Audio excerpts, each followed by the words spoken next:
Okay, I'm back with the backyard garden again, and yes, I'm making this video on a Thursday. Well, that's quite cool. We've got a fly landing on a petunia and just resting there. And apart from the petunias that are starting to look relatively nice and sedate in terms of the conditions that they're living in, yeah. Okay, so um, let's start off with these Biden flowers first. In fact, there's a lot of mixtures of good news and bad news of like this Biden flower here. Unfortunately, I think I've made a big mistake. I think I accidentally trampled on that flower on purpose. This plant is a bit broken, but I'm thinking that plants can hopefully, basically rejuvenate and repair as time goes by. The internal and external structures, as I like to call it though. This flower appears white, but if I go into the shade, nice and yellow, looks very much like a starfish, doesn't it? How beautiful is that? Strangely enough, it feels so good. We've actually got more flowers coming out from the Biden's flower. They're actually more suited to hang in baskets, but I placed it into the backyard garden for obvious reasons. I want to make it very flowery. Okay, we've got those petunia flowers here. They're looking very nice. It's the early part of summer. We've just gone through the solstice, and yes, the breeding season, well, as I can really tell you this, the nesting and breeding season has pretty much finished already. Well, not all for all birds in general. But let's take a look at the petunias. We've got some very sad news for the pink petunias. Those flowers are looking like they're dying. So what I can do is try and, well, let's just say, dehead those petunias and make them all like brand spanking new. Of course, yes, I always give them like water once or twice a day so they can just come off, like so. And maybe we can just remove these little stems without damaging the plant. Okay, so it may look ugly, but that all it's going to do is help regenerate that plant. Okay, so I'm not being very much idiotic here. I'm just doing this as a bit of a logical purpose. Anyways, we've also got, what did I plant here days ago? I actually planted some marigold, and this is what I planted.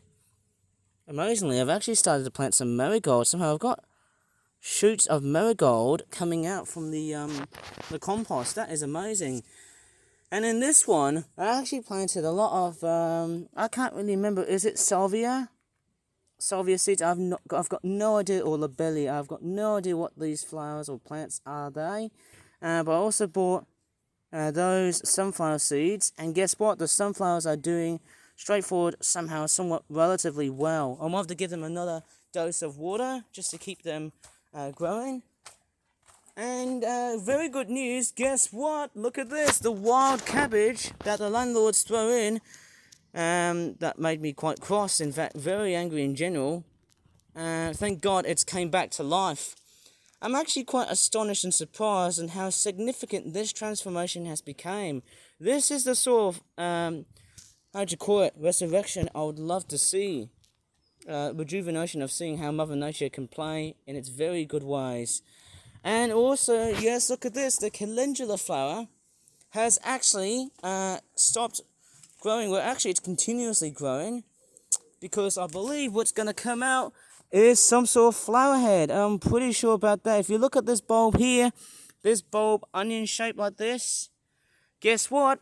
We're going to have a flower in a few weeks' time. Crikeys, I'm actually really happy to think about it. And then we've also got more of these plants here. I think those are like Rudbeckia type petals, I think. The flower seeds are just sown. Somehow because I was going maniac about my gardening stuff and whatnot. But hey, it doesn't really matter because you know why? I might start transplanting at any time, even when they grow big.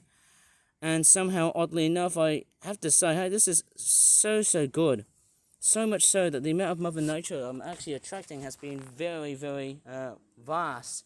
And we've actually got more wild cabbage flowers going on here. I might probably stop this video when I feel like I need to water the flowers. And this is wild lettuce. There's been a lot of fly activity around here, a lot of pollinators. There's a bit of bee and fly activity around here outside, which is just so fantastic. And those are the flowers I just bought from like Waitrose. This flower here, unfortunately, it's sunken down and it's dying, so what I can do is probably dehead this flower. Although, by looking at the packaging, the flowers actually tell me that they actually must flower until July of this year. I think they'll bounce back because they're perennials. And we've also got some lavender, nice, beautiful purplish colours. It's got like a nice flavour into it.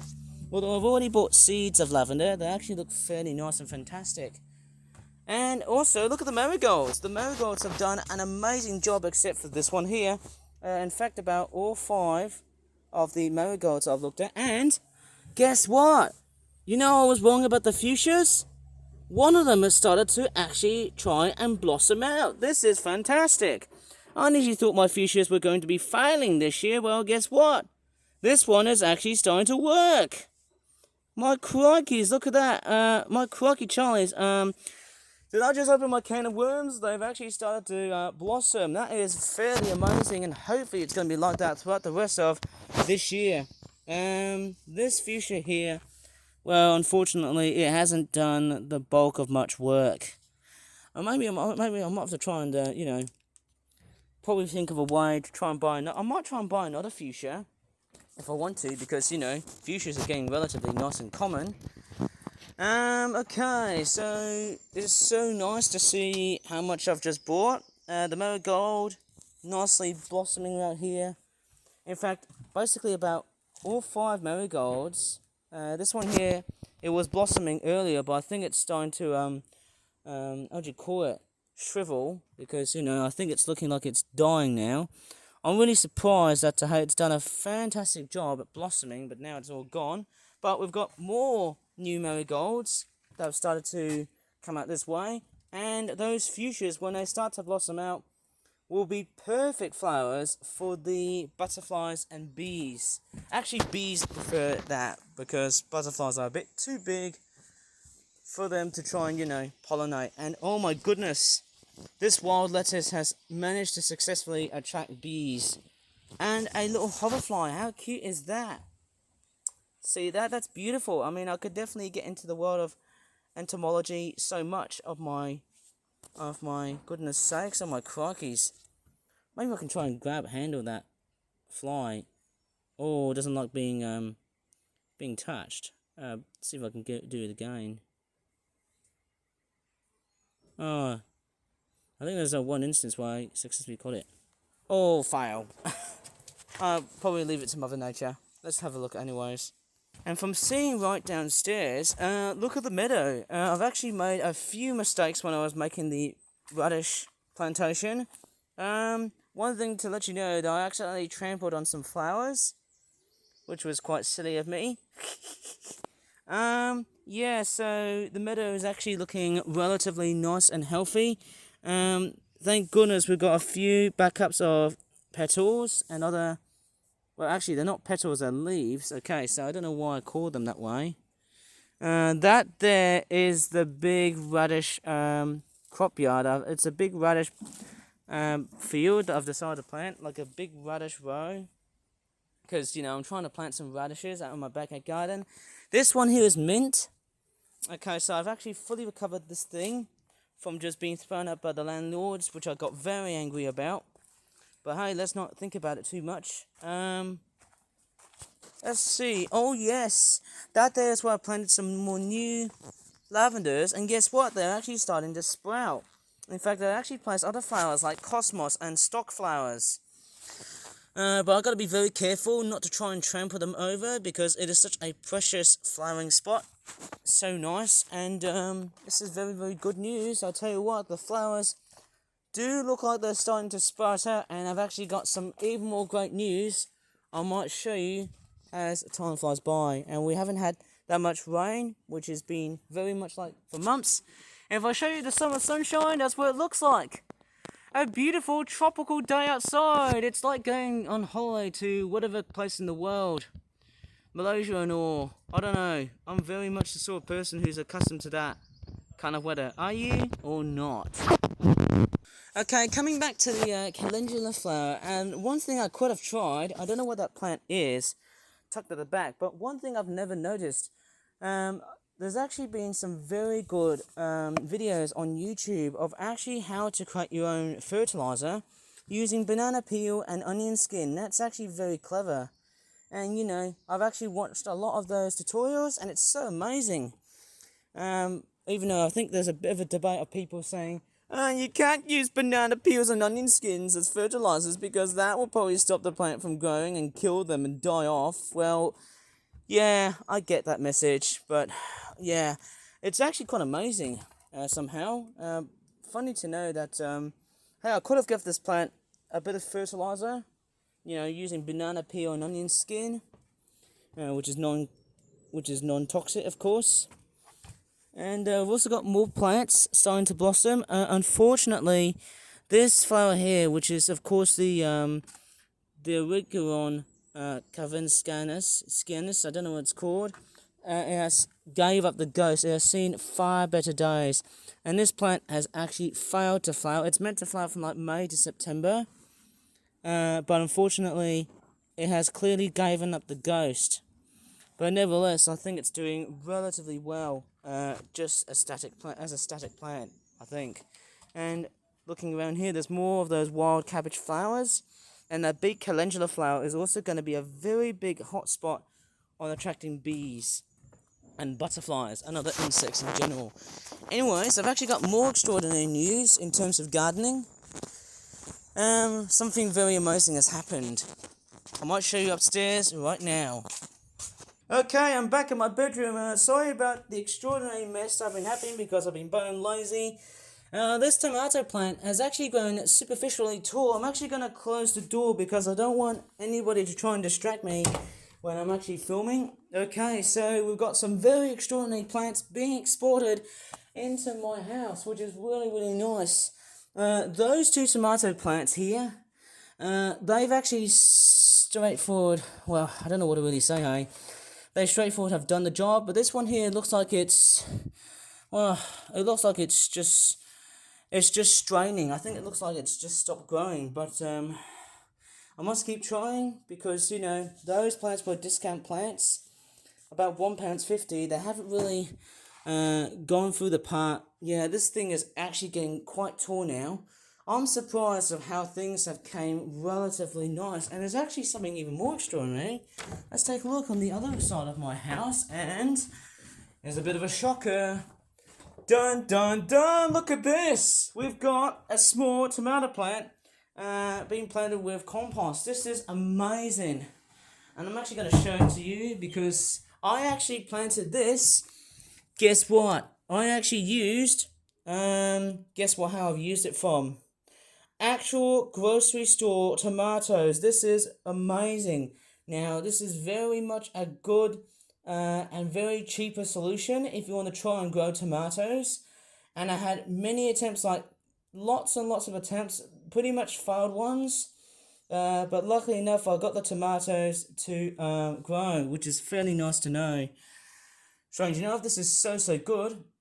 Really, really fantastic to see the tomatoes doing relatively nicely well. And I think they perform better in compost rather than soil. I'm pretty sure about that. But hey, this is just so utterly ballistic. This is so amazing. So much so that the amount of hard work I've done was just being, well, utterly, you know, arduous in a sense. Crikeys, I can't believe it. Those tomatoes have started to sprout relatively nicely from the seeds to the plants they're actually going to grow into. This is just amazing as a genuine experiment. Very nice. This is like when I was like, you know, 15 or 16 years old, where I had some sort of weird experiment of growing, you know, guess what? Radishes. Fairly nice to know. Okay, I'm going to take a look at the other side of this house here. I have to say, I nearly got attacked by a swan when I was actually around at Elmdon Park. It was making like snake and dinosaur sounds. It was like a hissing sound. Anyways, it's not going to be all about my trip to Elmdon Park yesterday. It was a bit of a different trip because I had no more bread, which makes the birds happy, but very bad for their health. Of course, yes, there's the neighbour's garden with all the nice little garden trays and stuff. Just a nice shallow tray to store a lot of stuff.